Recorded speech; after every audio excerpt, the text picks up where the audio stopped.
So you've popped to your local brewers, you know what your favourite colour is, but what do you put with that colour?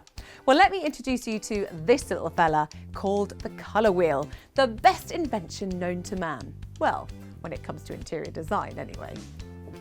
When choosing a colour scheme, it can be stressful to know where to start, but you don't need to be an expert. Let's take this step by step.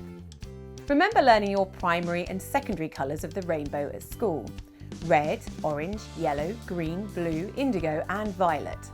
Well, it's very rare you will use just these in interiors, and more desirable effects are created when you incorporate tertiary colours and introduce black, white and grey, which I'll come to.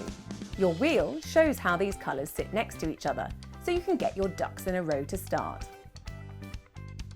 Firstly, you need to think about the temperature of your colour. Your wheel will help you with this, as one side is hotter, the reds, oranges and yellows, whilst the blues, greens and purples are colder. This is important because the temperature of a colour affects how you perceive it. Warmer colours are more attention-grabbing and energetic, whilst their cooler buddies calm things down a bit. All important for creating the right mood for a particular room. When it comes to deciding on a scheme for a room, there is a science to all this. Probably good news if you're not the most creative of people. I'm going to focus on the 3 simplest schemes, starting with monochromatic. I talked about pure colours earlier, but if you add white, you tint it. If you mix it with grey, you get a tone, and the addition of black gives a shade.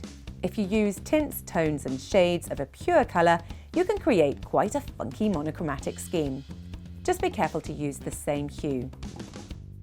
For an even more harmonious result, have a go at analogous colours. These are next to each other on the wheel. So, for example, versions of red with red-violet and violet.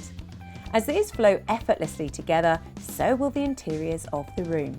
If one colour is a little bright, you'll find the adjacent one will calm it down a little, making it easier on the eye. I'm a big believer that opposites attract, so I love to mix complementary colours. These are opposite each other on the colour wheel, and combining them can really inject energy into a room. My favourites are blue-green and red-orange.